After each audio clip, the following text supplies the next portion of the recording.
fortunate to have been allowed to evolve over the decades that I've been working and to currently occupy the position of President and CEO of the Nassau Airport Development Company, the operator for the Lyndon Pinning International Airport. I've been with NAD for about 8 years now, having transitioned to this position from the Bahamas Ministry of Tourism, where I spent 31 years until I was elevated to the position of Director General. I held that position for 5.5 years before I demitted office to take the position with NAD.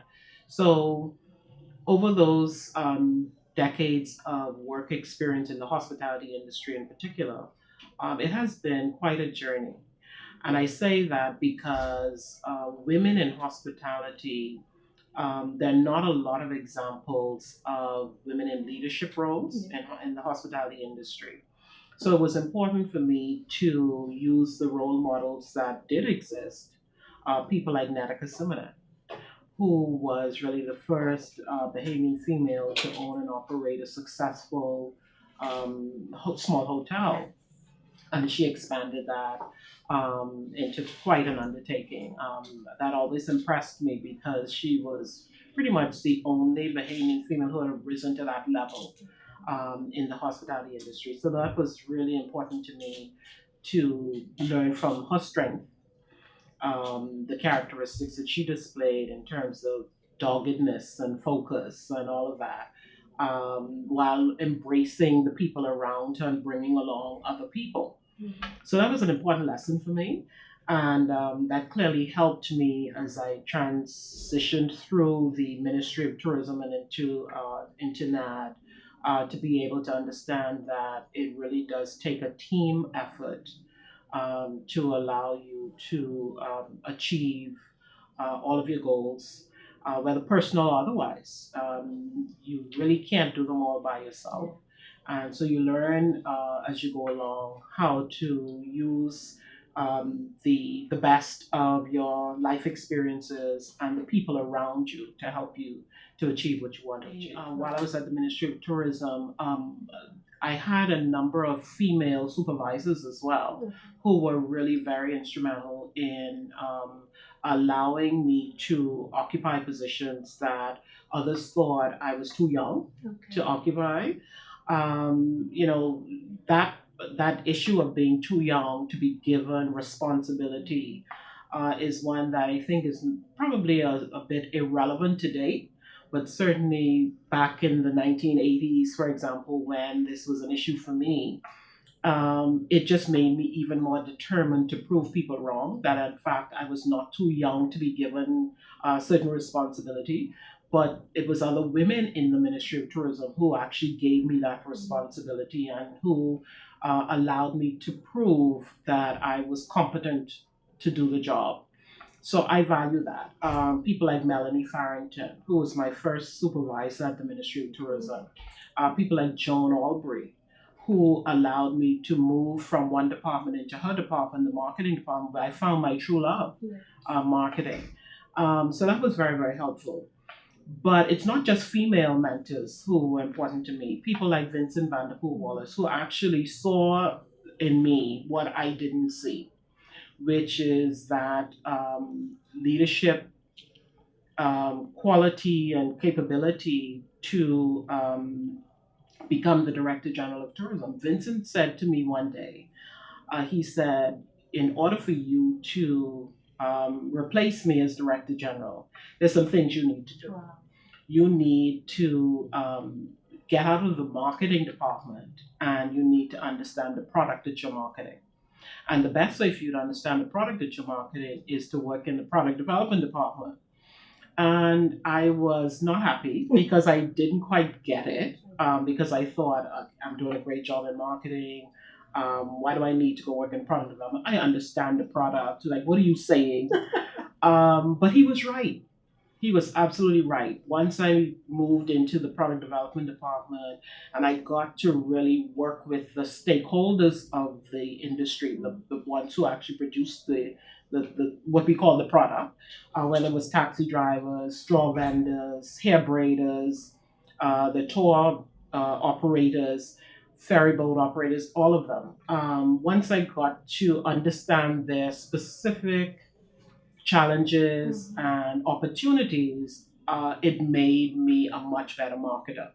So once I moved into the product development department, learned everything I could, and then when it was time for me to move on to something else, I didn't want to leave. So it's important to make these movements. And I often say to my staff, sometimes the way to the top is not a straight road. You have to zigzag, because when Vincent then came to me and he said, "Okay, now you need to go into sales."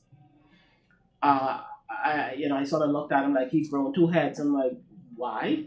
Same answer as when I moved into product development, and so I transitioned to our offices in Florida to run our North American sales operation and eventually our global sales operation. So I did that for a year and a half. I lived in Florida, worked out of our sales office there, and fell in love with that because it was a great opportunity to meet the people who actually sold our product, not just our own staff, but also all of the airlines and the tour operators who were packaging the product at that time, the vacation packages for us. So that was important, and it was at an interesting time, which was leading up to the year 2000.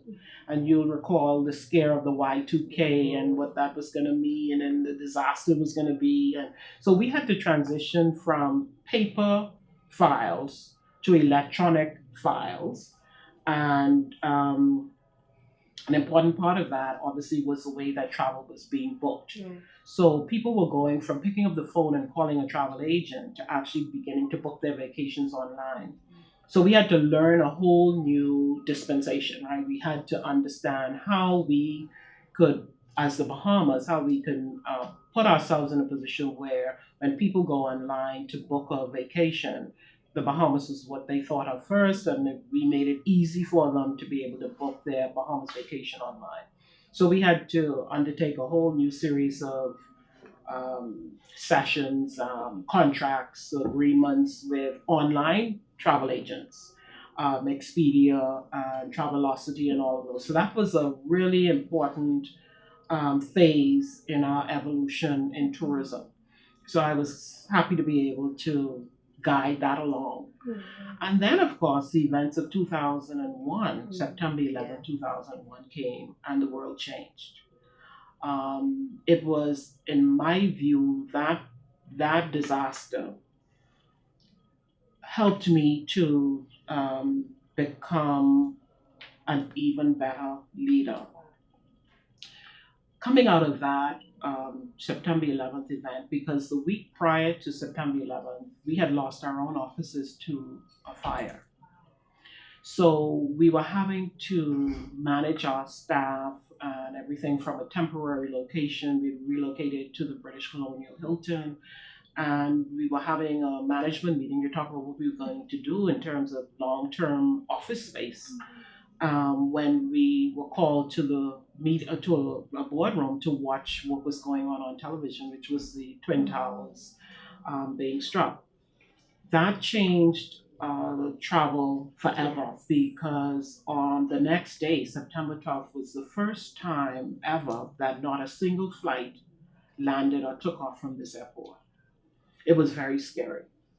None of us knew what this would mean eventually, but we had to figure out um, how we would respond. So I had the great fortune of being able to work with our travel partners, um, local stakeholders, our PR agency, and we crafted a very important message which we placed in major market newspapers, in the New York Times, in the Miami Herald, the Fort Lauderdale Sun Sentinel, and so on, where we said to the American public who were going through a significant grieving process with the loss of over 2,000 lives on September 11th, we crafted a message that essentially said, we feel your pain, we are your friends right next door. So it was an important message because it communicated to the American public that um, We were not trying to take advantage of a situation. But because we were so close to the United States, literally and figuratively, because the Bahamas has always been the place where most Americans, when they take their first offshore vacation trip, this is where they've been coming to. So we wanted to remind them of how close we were to them, literally and figuratively, so that when they were ready to demonstrate that they were not going to allow this disastrous event to change their lives and to impact them so that they would be too afraid to travel, that the Bahamas was where they could safely come. And it worked. So we were the first to recover out of the entire region in terms of our tourism numbers. So I had the distinction of being asked to chair the first ever CARICOM Tourism Ministers Summit. Really, because all of the countries of CARICOM wanted to understand what we had done to allow us to recover as quickly as we did, and what they could do similarly, I suppose, to. And so I chaired that first summit, and it was very successful. So shortly after that, I was promoted, because again, the minister and the director general at that time recognized, I guess, that I sort of stepped up and done what needed to be done, rallied the industry. And so that was when I was appointed in November of 2001 to the position of Deputy Director General. First time for a female. And it was exciting, notwithstanding, the events that we were trying to work our way out of with, the terrorist attacks and all of that, and understanding how the tourism industry would be changed forever. How, passenger screening, baggage screening, all these things would be changed forever. So we had to make those adjustments, and we did. We worked very closely with our partners in the region, in the Caribbean region, to enact new policies and whatnot to make sure that we would be able to live through the tough years that would follow. And we did. We survived it in very good shape. And then, of course, you get to 2005, where the Bahamas had the distinction of receiving its first 5 millionth visitor. So I was happy to be a part of that whole excitement and whatnot. And then when Vincent transitioned out of the ministry to go to the Caribbean Tourism Organization to take a position with them, he recommended me to replace him as Director General. So that was very exciting. First female Director General and all of that. And of course, there were people who thought that I was too young, that I hadn't put in as much time as some others in the organization, who ought to have been considered for the position of Director General and all. So that again, that's the sort of thing that forced me to work very hard to prove that I deserved it. But then I think that's my nature. I think that being the product of a single mother, my father died when I was 2 years old. My brother was 2 months old, and she worked very, very hard to make a good life for us. And so she was my first role model for obvious reasons, because I saw how hard a woman could work and stay focused on taking care of her children at all costs. And so I think that same work ethic is what obviously I inherited or I adopted in order to push me to do the things that I do. I work very, very hard, and I do that because I think I first need to prove to myself that I can do it, and then prove to others that I am doing it. And I transitioned from the Ministry of Tourism in 2010, took a position with NAD. I was actually recruited by NAD. I was not looking for a position with NAD. But the then CEO, Craig Richmond, approached me one day and he said, Vernice, you should come and work for the airport. And I was like, yeah, why? you know? He said, because I think that in due course you can replace me as the CEO of this company. He said, think about what this would represent. And at that time, construction had just started at the airport and all of that. And I was so excited because that was important to me because while I was Director General of Tourism, I used to complain about this airport. It was the worst airport in the region. And I would complain about it. And so finally, the government at the time decided it was time to do something about it. They didn't have the money to build a new airport themselves, so they needed to create a structure that would allow the money to be borrowed to build the new terminals. So I was a part of that, actually, that first committee to seek an operator for the airport that could then go out and find the financing to build the terminals and so on. So here it is, I'm coming full circle because Craig Richmond approached me and asked me if I would consider it. And I said, okay, I guess I'll consider it. Took me 10 months to make up my mind. But I woke up one day after praying about it, talking to my mom about it, and all of that. I didn't talk to too many people about it, but I woke up one morning and I just knew it was the right thing for me to do. At that point, I'd been with the Ministry of Tourism for 31 years, and I just figured, you know what, if I'm going to transition out to anywhere, this is probably a good move to make because it's part of the tourism industry. Aviation is critical to tourism, and I don't know much about aviation, but I can learn. And learn I did. 10 months later, I decided I would join, and I came in as the Vice President of Marketing and Communications. And just a little bit more than 2 years later, I became the president and CEO of the company. So that happened in February of 2013.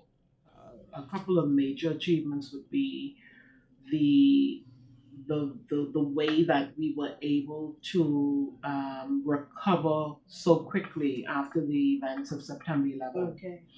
The tactics we employed, uh, the leadership demonstrated to make sure that the Bahamas did not suffer too long as a result of those events.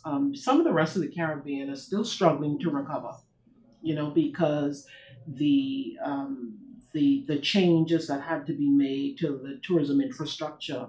Some of the smaller countries in the region, for example, really struggled for a long time to get to a point where they could receive visitors again safely and securely. But having said that, I think that the steps we took as a result of those events of September 11th, 2001, were critical, and I was delighted to be a part of it. So much so that Travel Agent magazine actually recognized me as one of the 100 most influential women in travel.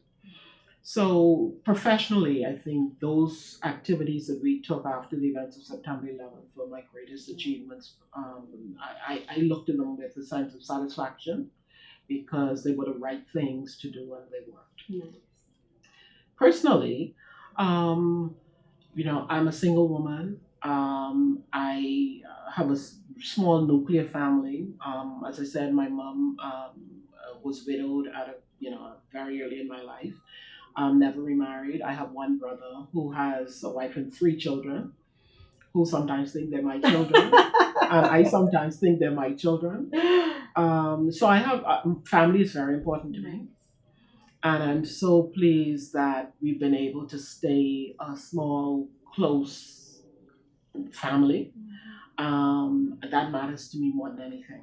And we get together every Sunday and we eat together and we laugh and we talk. We talk politics and religion and, junkanoo and all the stuff that all families talk about. But that's really important to me. That's been very grounding for me. I look forward to it because I need that connectedness of family. So that's what matters most to me, that we've been able to maintain very close relationships. We travel together and do things together. So that matters to me the most. I look to that as a source of, they're going to tell me the truth. They're gonna tell me honestly what I need to hear, and so we have an open flow of information and advice and all of that, and it's been good. It works for me. Great. Just being female Okay. was a challenge because, and I'll tell you what pains me the most is when other females don't support you, when other females suggest that you have used some tactics to get ahead, that you didn't do it on the basis of merit. That's painful to hear from other females. I've had that experience. Not only was I accused of being too young to have gotten the promotion, but I must have done something else to get that promotion. And to be told that to your face, it's not just about rumors and somebody whispering nonsense and all of that, but to actually be accused of that and challenged by that from by another female, it's very painful. But I used it to prove again that I deserved what I got. So, there are all kinds of drivers for people, right? And if you accuse me of something, I'm going to prove you wrong. And that's always been true for me. So, yeah, being accused of being too young, you haven't put in enough time. There are others who've been here longer than you. What else did you do to get this promotion? Those kinds of things. But again, one by one, you start to whittle away at the um, the accusations and the allegations and whatnot, and you just stay focused on what it is that you need to do, and eventually the noise disappears. So Yeah. that's absolutely the best advice I'd give any female who is focused on, getting ahead, is to stay focused. Because if you allow the noise to distract you, then they've won. I refused to allow that to happen to me. So just remember to ignore the noise. There will be noise, but you ignore it and eventually it goes away. It gets replaced with something else. Because there are times when you start to doubt yourself, and you realize that maybe this promotion happened too soon, or but I don't allow those kinds of thoughts to linger for too long. I immediately say a prayer. Lord, help me, help me, help me to get through this day. And you get through this day. And tomorrow, if you have to pray again, Lord, help me to get through this day. And you get through that day. Eventually, you begin to realize, I can do this. It doesn't take long, but prayer is a powerful thing. Apart from that, though, being able to talk to my mom at the time about some of these challenges was also very helpful. You have to have somebody who you trust to understand what it is you're feeling and not dismiss it, or even add to it and so to have somebody who you can talk to about this, who will encourage you and motivate you to keep trying and don't worry about what people say and that sort of thing. And I was young then. I was in my 20s, I was in my 30s. And so I think that kind of support system, either through your belief in the power of prayer, your belief in your God to get you through, and or your support from family or close friend, very important. Yeah. Don't underestimate how important that is. Okay. Well, having been that person who was the first person to attend college in my family, having been that person who, growing up, had very little means. We I didn't know we were poor, but we were poor. And I think again it's important to remind yourself of what it is you want to achieve. If you want to be that first person in your family to go off to college, then what are the things you need to do to get there? So in my case, for example, my mom said to me, listen, I cannot afford to pay for you to go off to college, so you're going to have to work hard in school so you can get a scholarship. So that's what I did. She said the same thing to my brother. I am not going to be able to afford to send you off to college. You're going to have to work hard so you can get a scholarship. Luckily for him, he was a good student. Not a great student, a good student, but he was very good at basketball. He got a basketball scholarship. So I think that you have to consider what your goal is and figure out, get help if you need help figuring out how you're going to get there. What is it that I need to do in order to achieve that goal? So then you go off to college, you get your degree, you come home, you look for a job, Is it a job that you want? It might not be the job that you want. It might not be your ideal job when you start. But what you need to do is, as you work in that job, because you need that job to be able to generate some funds to, get the apartment or get the car or whatever it is. But as you work in that job, figure out what it is I really, really want to do, and then think through or talk to somebody about how do I make the contacts I need in order to get the job I want. And as I always say to the young people on my team here at NAD, the way to the top is not going to be a straight line. It is not always a straight line. It is usually a zigzagging path. So sometimes you have to take the job you don't want in order to give yourself some time to make the contacts you need to get the job that you want. When you get the job that you want, you're not going to start at the top necessarily because you're coming in new and all of that you have to learn. And if you are given the opportunity to move from department to department and you're bouncing around, do it. I didn't think I needed to do that. I did it, and it proved to be the best and most effective when nobody could dispute by the time I was promoted that I knew the tourism industry inside out. And so that is true for any goal that you have for yourself. Move around as much as you need to in order to learn everything you can in order to position yourself for that leadership position. So it's not always clear. Never think that you're wasting your time in a particular job or in a particular position because there's something you're learning in that position and it will help you eventually. When I first got the notice from you, I looked at it and I said, "Oh, this is so nice." I shared it with a couple of my executive team members, female, and I said to them, "What do you think about this? Is this good or is this good?" And they all responded, "No, this is really good, Miss Walkine. You should be very proud." And it sort of validated what I think is important for women to know that there are others looking at you, even when you don't realize it. There are people who are looking at the example that you are setting, the life you're living, the career you have, and they make judgments about you. And you don't always realize whether or not those judgments are positive or not, or the degree to which those judgments are impacting their decisions or their considerations. So this gave me a sense that there are people out there paying attention to what I've done and what I'm doing, and who think that there's value that I bring to women. So I feel very, very good about it. I'm very, very honored to be considered, and I appreciate the confidence that it reposes in me as a woman, that there are other women who think that I've done something that has value.